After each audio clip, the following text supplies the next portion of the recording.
Morning, Vivan. I'm just asking everyone, how do you feel how good your comprehension is? So I want you to score yourself out of 10. How many marks would you give yourself? Meher, coming back to you. What's your score then? I would say about 8.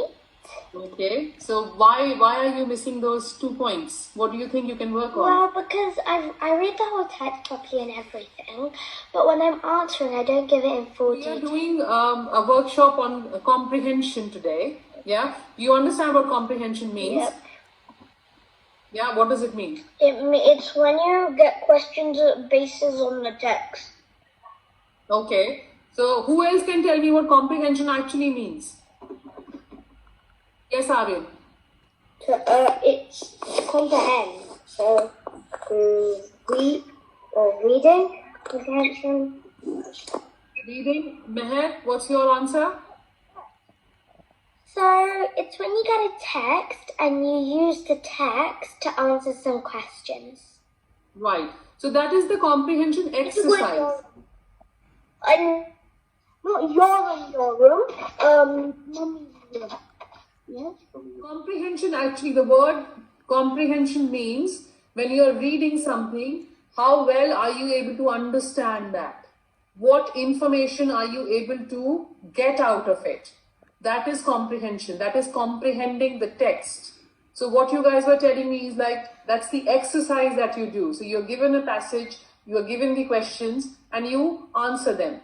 Yeah. So if you do not have the skill of comprehension, you will not understand the text and you will not be able to answer those questions. Am I correct? Yeah. That's what comprehension means. Comprehension is understanding. Comprehension is understanding the text that's in front of you. And there are various techniques to comprehend information. Right? Now, Shresh, before we started the lesson, I asked everyone to score themselves out of 10. Because usually I always try and find the questions that are aren't very hard, and then but I should just do them in order to find out which ones are hard. Yeah. So you have comprehended it correctly. So that is exactly what this means. So when you are answering your comprehension passages, the best thing to do is, obviously the questions are in an order. So always try and go in that order. So the first 5 questions, you will probably find the answers to them in the first 2 passages. Likewise, for the middle questions, you will find them somewhere in the middle. So instead of rushing through the whole text again and again, try and go in that order of the questions. So the first tip is, first read the questions. Then when you go to the comprehension text, your mind already knows which answers are you looking for. Right? Does that make sense? Yeah. Yeah? Does that make sense to everyone?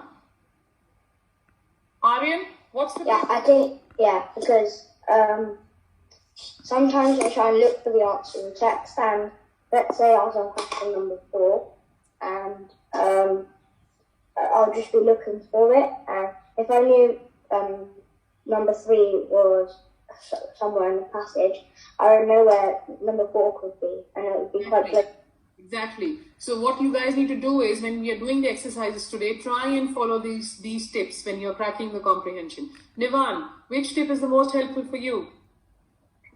I said number 6 because sometimes I don't look at how many marks it is. So sometimes if it's 2 marks, I would sometimes only do 1 answer, and I will lose a mark because I didn't do. That's a very good one, because I think that's exactly what Meher said was her problem. So if the teacher is expecting a 2-3 line sentence answer from you guys, and you just give 1 word, you will lose all the marks there. So it is very important to read on the side. It says in very small letters next to the question as to how many marks it actually can get awarded, right? So it's very important to read that and then answer your question that you're looking at. And under the sentence. So 3 sentences you have to look to infer the meaning of the question that you're trying to answer, to infer the meaning of the word that you're trying to answer, right? So in the text, you'll have the information there. You need to use your logic so this is a comprehension by inference. So the answers would not be given directly like in the first passage. but you have to read the scenario and understand what's going on. And then you infer that information. Are you sure you're paying attention? Yeah, and year 3s and year 4s, work harder. Look at the questions properly. If it says antonym, use the opposite word. If it says synonym, use the same meaning word. Yeah, that's where you got caught out. Midweek, look for words that give you a clue what day of the week it could be. Yes, Shresht? Yeah, you could have got a few more marks had you paid a little bit more attention.